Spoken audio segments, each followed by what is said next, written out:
पार्वतीच्या बाळा तुझ्या पायात वाळा, पार्वतीच्या बाळा तुझ्या पायात वाळा, पुष्पहारांच्या घातल्यात माळा, त्याच्याचा आवाज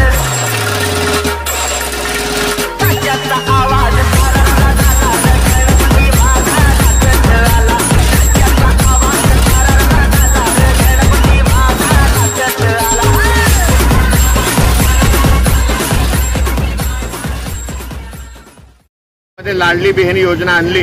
लाडली बहीण योजनेतून बहिणींना खुश करण्याचं काम या सरकारने केलं 1500 रुपये देऊन। मात्र त्या बहिणींच्या घरचे मेवणे जे आहेत, सरकारचे जे मेवणे आहेत, त्या मेवण्यांच्या खिशाला कात्री लावायचं काम केलं। सरकारचा काळे कारनामे करणाऱ्या सरकारचा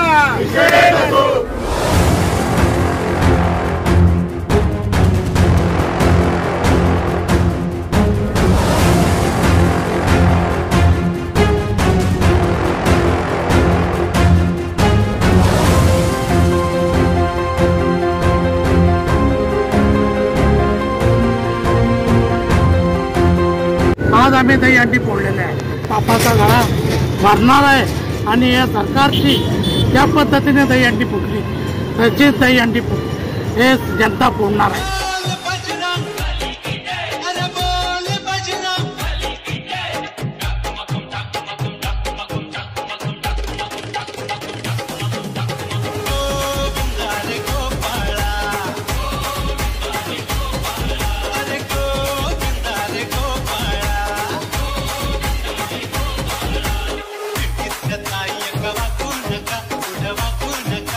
आज पेपरच्या माध्यमातून आम्ही त्या सरकारचे काळे कारनामे लोकांसमोर आणण्याचं काम या ठिकाणी केलेलं आहे।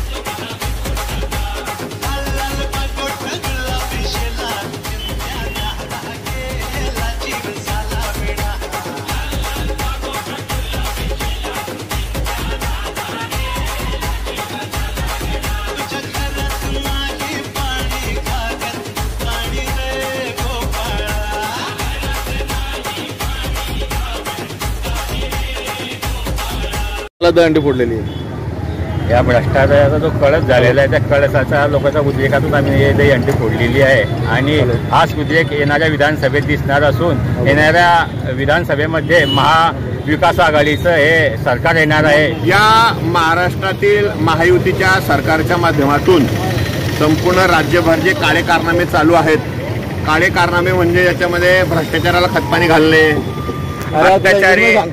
अत्याचारी गुन्हेगारी स्वरूपाच्या लोकांना पाठीशी घालणे, महाराष्ट्रातील रोजगार गुजरातला पळवून नेणे आणि महाराष्ट्र राज्यातील तरुणांना बेरोजगार करणे, शेतकऱ्यांच्या समस्या न सोडवणे, असे अनेक काळे कारनामे या सरकारच्या वतीने चालू आहेत। सरकार काहीतरी भूलथापा देऊन वेगवेगळ्या योजना आणते, ज्यामध्ये लाडली बहीण योजना आणली। लाडली बहीण योजनेतून बहिणींना खुश करण्याचं काम या सरकारने केलं 1500 रुपये देऊन। मात्र त्या बहिणींच्या घरचे मेवणे जे आहेत, सरकारचे जे मेवणे आहेत, त्या मेवण्यांच्या खिशाला कात्री लावायचं काम केलं। नुकतंच 15 ऑगस्टच्या दिवशी आज महाराष्ट्रात पहिल्यांदा इतिहासामध्ये गरीब मुलांना युनिफॉर्म मिळाले नाहीत। जवळपास 3,43,000 विद्यार्थी युनिफॉर्म पासून वंचित राहिले। म्हणजे महाराष्ट्राचं भविष्य जे आहे त्यांना का तर म्हणे पैसे नाही, म्हणजे भविष्याला अंधारात घालायचं आणि अशा कोणत्या तरी योजना आणून लोकांना भूलथापा द्यायच्या, असे काळे कारनामे या सरकारच्या वतीने चालू आहेत। आज राष्ट्रवादी काँग्रेस शरदचंद्र पवार पक्षाच्या वतीने भुसावळ या ठिकाणी या तालुक्याच्या वतीने या महायुती सरकारच्या काळ्या कारनाम्या संदर्भात दहीहंडी फोडण्याचं काम आम्ही केलेलं आहे। ज्या ज्या योजना आहेत शासनाच्या मार्फत राबवल्या जाणाऱ्या त्या संपूर्ण योजना अत्यंत फसव्याच्या स्वरूपाच्या आहेत। याचा प्रत्यक्ष अनुभव असा येतो की आज महिला लाडली बहीण योजना सुरू केल्यानंतर देखील लाडली बहीण योजनेचे आम्हाला पैसे नको आहे, आम्हाला सुरक्षित बहीण योजना राबवावी अशा प्रकारचं आव्हान या ठिकाणी प्रत्यक्ष महिला करत आहेत। अत्यंत दुःखद अशा प्रकारची बदलापूरची घटना घडल्यानंतर महिला सुरक्षित नाहीत, बेरोजगारीचा प्रश्न असेल, नुकतंच आपल्या सर्वांना माहिती असेल की काल तर कडसच झाला, ज्या छत्रपती शिवरायांनी 18 पगड जातींना सोबत घेऊन हिंदवी स्वराज्याची संस्था स्थापना केली, त्या छत्रपती शिवराय देखील या राज्यामध्ये एक प्रकारे सुरक्षित नाहीत आहे. अत्यंत निकृष्टपणाने झालेल्या कामाचा नमुना म्हणजे 8 महिन्यापूर्वी नरेंद्र मोदी साहेबांनी ज्या कामाचं उद्घाटन केलं छत्रपती शिवरायांच्या, वेदनादायी महाराष्ट्राच्या ती घटना आहे. मी त्या घटनेचा देखील या ठिकाणी महाविकास आघाडीच्या माध्यमातून, राष्ट्रवादी काँग्रेस पक्षाच्या माध्यमातून निषेध करतो. आज आम्ही दहीहंडी फोडलेले आहे. उद्याच्या दिवशी निश्चितच येणाऱ्या निवडणुकीमध्ये यांच्या पापाचा गळा भरणार आहे आणि या सरकारची ज्या पद्धतीने दहीहंडी फुटली तशीच दहीहंडी हे जनता फोडणार आहे. आघाडीच्या वतीनं ते आपल्या राज्यामधील महायुती सरकारचे काळे कारनामे लोकांसमोर आणण्याचं काम राष्ट्रवादी काँग्रेस पक्ष, शरदचंद्रजी पवार पक्षाच्या सर्व पदाधिकाऱ्यांनी या ठिकाणी केलेलं आहे. सध्या महाराष्ट्रामध्ये मोठ्या प्रमाणामध्ये भ्रष्टाचार चालू आहे. भ्रष्टाचारी लोकांना पाठीशी घालून त्यांना सोबत घेऊन या ठिकाणी सरकार बनवण्याचं काम हे भारतीय जनता पार्टी व त्यांचे पदाधिकारी करत आहे. एकीकडे ते भ्रष्टाचारावर बोलतात आणि भ्रष्टाचाऱ्यांना सोबत घेऊन ते सरकारमध्ये सहभागी करून घेतात. आपण आता ज्या ठिकाणी उभा आहोत या रस्त्याच्या मागे साधारणतः 1 वर्षाच्या अगोदरच हा रस्ता झालेला असेल असं वाटत नाही. हा रस्ता झालेला आहे, मोठमोठे खड्डे रस्त्याला पडलेले आहे. आणि काल तर फार मोठी घटना या महाराष्ट्रामध्ये घडली. 1 वर्षापूर्वी नौदल दिनाचं निमित्त साधून देशाचे पंतप्रधान आदरणीय नरेंद्रजी मोदी यांनी छत्रपती शिवाजी महाराजांच्या पुतळ्याचं उद्घाटन केलेलं होतं. काल तो पुतळा 1 वर्षामध्ये त्या ठिकाणी पडलेला आहे. संपूर्ण शिवप्रेमींचा या महाराष्ट्रामध्ये उद्रेक आहे की छत्रपती शिवाजी महाराजांच्या स्मारकाच्या कामामध्ये सुद्धा हे लोक भ्रष्टाचार करतात.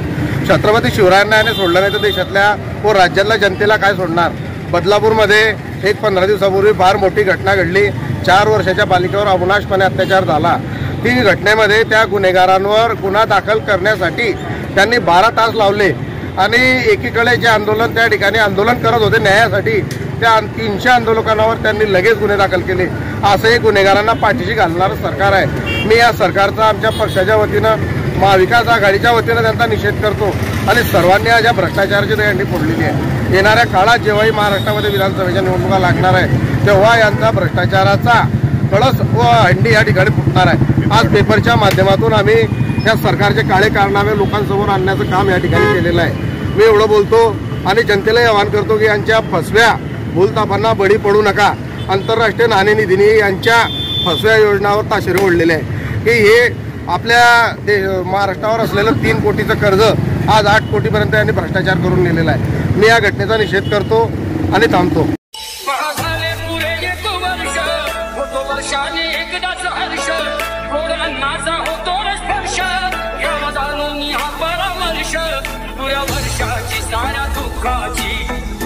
कशी मी गाता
Subscribe now and press the bell icon. Never miss an update.